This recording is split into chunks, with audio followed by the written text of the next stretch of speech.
Yo guys, balik lagi sama Fendi, si Curcupu. Bang, Google Pixelnya bang. Pixel 6-nya gimana bang? Udah keluar. Kapan review bang? Ini komen yang gue udah sering denger beberapa minggu terakhir. Dan iya, gue dengerin kalian kok. So, ini dia Pixel 6 Pro. Dah, gak usah pakai lama, langsung aja kita cus ke kontennya. Oh ya, tapi sebelumnya datengin HP dan bikin video ini dengan cepat dan akurat nggak gampang guys. Jadi supaya usaha gue ini nggak sia-sia, boleh minta tolong like video ini ya. Thank you. HP Google ini ada dua model, yaitu Pixel 6 sama Pixel 6 Pro. Untuk yang Pro-nya itu dia punya 3 warna, Cloudy White, Sorta Sunny, sama Stormy Black. Untuk varian dan harganya dia ada 3 berdasarkan storage-nya, yaitu 128, 256, sama 512. Dengan satu pilihan RAM aja, yaitu 12 GB. Gimana dengan harganya? Mulai dari 899 sampai 1099 US dollar. Kalau dikonversi ke rupiah langsung sekitar 12,8 juta sampai 15,6 juta rupiah. Dan ini dia boxnya, tipikal Pixel banget. Ada huruf G, tulisan Pixel 6 Pro, dan gambar HP-nya. Di belakang ada hashtag Tim Pixel dan informasi HP di bawah. Langsung aja kita cepetin ya. Pas dibuka ada HP-nya itu sendiri, kabel chargeran Type-C ke Type-C, adapter Type A ke Type-C, dan terakhir buku-buku yang sering terlupakan nih, beserta SIM ejectornya. Ayo, apa yang kurang? Iya, betul. Sayang sekali nggak dikasih kepala charger.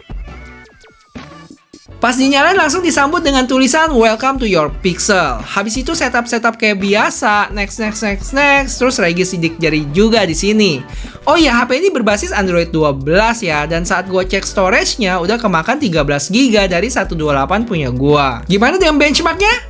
Ini dia skor Antutunya yang dapat di 690.000, yang mana angkanya mirip-mirip kayak Snapdragon 870 dari Realme GT Neo atau Poco F3.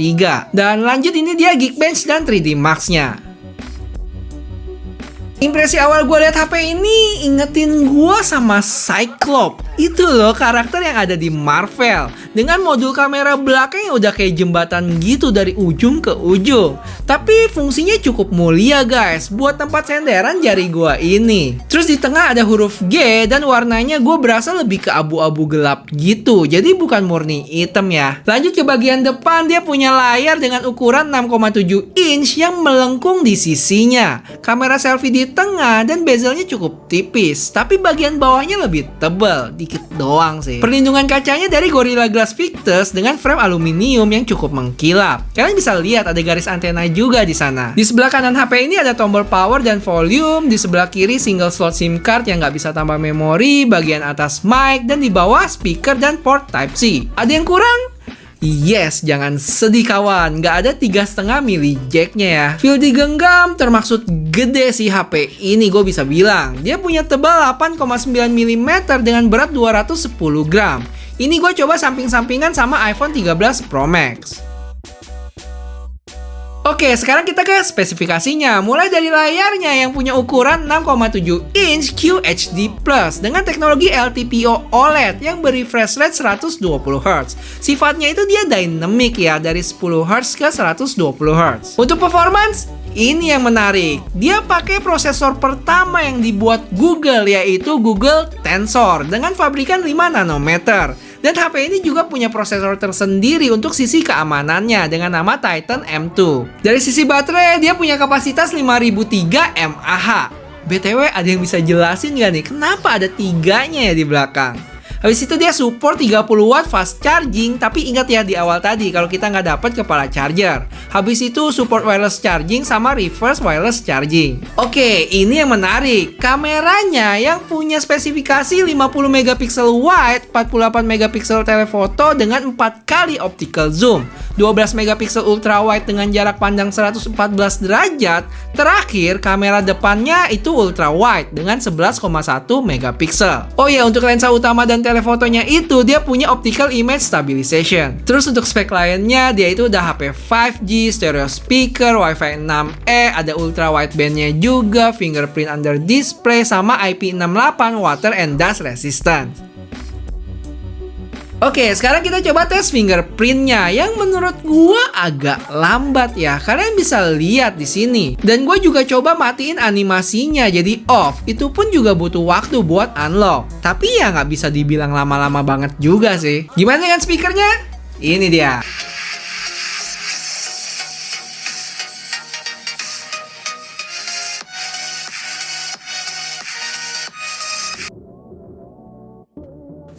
Topik ini nggak boleh kalian lewatin karena cukup menarik, yaitu material U. Ini bisa dibilang suatu desain sistem baru di Android 12 yang memberikan sentuhan personal dari sisi user interface. Maksudnya gimana?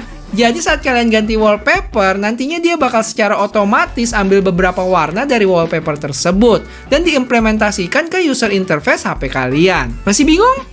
Gini. Kalian lihat ya, gue coba ganti wallpaper yang agak keijo-ijoan gitu. Dan seketika kalian bisa lihat menu-menu kontrol panelnya jadi hijau. Icon-iconnya di sini juga kena impact. Sampai di menu kamera app-nya juga. Semua itu dilakukan secara otomatis oleh sistemnya. Sekali lagi ya, gue coba ganti ke wallpaper yang agak keoren-orenan. Dan seketika berubah ya, ikutin warna dari wallpaper kita. Nah, gue jadi penasaran guys. Menurut kalian gimana nih fiturnya? Penting nggak sih? Oke, apakah chipset Tensor ini cocok dibuat ngegame? Jawabannya kita langsung aja cobain Genshin Impact dengan settingan rata kanan highest 60 fps. Untuk kelas flagship bisa gue bilang kurang sih pengalaman mainnya. Langsung aja gue kasih lihat grafik fps-nya. Terlihat cukup bergelombang, pelan-pelan turun sampai ke sekitar 23 fps di menit ke-5 atau 6 gitu. Tapi sempat naik lagi dan turun lagi. Yang kalau di rata-rata dapat 38 fps. Sebenarnya di atas 30 fps itu masih terhitung oke buat dimainin. Tapi kalau levelnya flagship, idealnya sih di sekitar 50-an fps ya menurut gua. Oh iya, satu lagi yang gua notice, kalau suara yang dihasilkan di game Genshin Impact ini agak hancur, nggak jernih gitu kayak yang kalian dengar sekarang. Mungkin emang game dengan prosesor barunya ini belum temenan kali ya, jadi agak aneh. Total gue main sekitar 12 menitan, baterai berkurang 7%. Dan gimana suhunya? Berasa panas sih, di sekitar 40-41 derajat. Nah lo, tahu hasilnya kayak gini, gimana menurut kalian guys? Masih bisa dimaklumi kah? Atau, wah harusnya nggak kayak gini dong. Sebelum ke contoh video dan fotonya, kita lihat dulu ada menu apa aja di kamera apps-nya. Dari kiri ada night sight, terus motion yang dibagi jadi action pan sama long exposure. Portrait, kamera, video yang dibagi jadi 3, yaitu slow motion, normal, dan time lapse. Terakhir, mods yang ada 3 fitur lagi di dalamnya. Untuk resolusi video dia bisa sampai 4K 60 fps kamera belakang dan 4K 30 fps kamera depan. Oke, langsung aja kita ke contoh foto dan videonya. Ini baru contoh ya, reviewnya nanti nyusul. Yo guys, sekarang kalian lagi lihat di kamera depannya Pixel 6 Pro ya, dengan resolusi 4K 30 fps. Gimana? Wih, cakep ya. Kalian bisa lihat nih, muka gua lumayan jelas, dengan langitnya juga cukup jelas nih.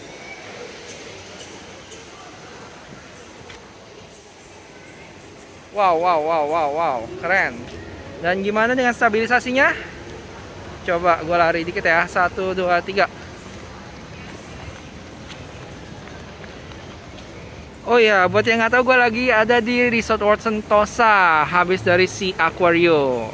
Penasaran? Tunggu aja vlog minggu ini ya.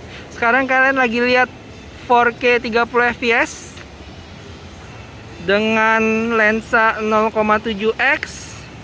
Coba ya, ini sekarang 1x, 2x, dan 4x. Wow, lumayan juga nih untuk 4x nya. Oke, balik lagi ke 1. Ini untuk langitnya.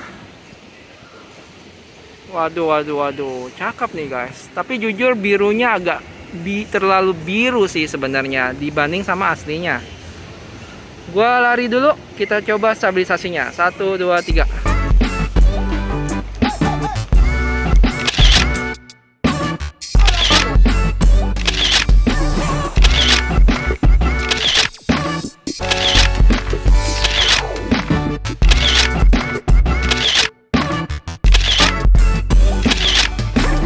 Yo guys, sekarang kalian lagi lihat dari video kamera depannya Pixel 6 Pro ya, resolusi 4K 30 fps. Di sini gue bisa lihat noise-nya sih sebenarnya. Cuman paling nggak terlalu gelap, muka gue di sini masih kelihatan. Lampu-lampunya di belakang background gue. Coba gue ajak lari ya, gimana stabilisasinya. 1, 2, 3. Oke, sekarang kamera belakang resolusi 4K 30 fps guys.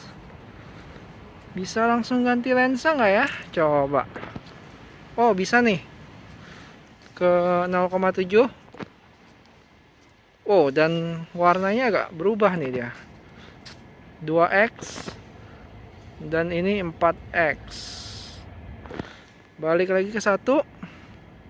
Oke, gue coba ajak lari dulu. 1, 2, 3.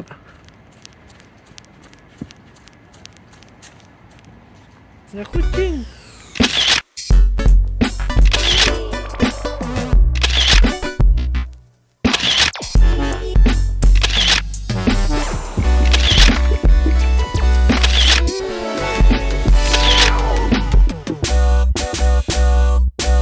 Sebenarnya ada banyak fitur-fitur menarik dari Pixel 6 ini, tapi satu yang cukup menyita perhatian adalah Magic Eraser. Nah, gue punya sulap lagi nih buat kalian guys. Lihat ya.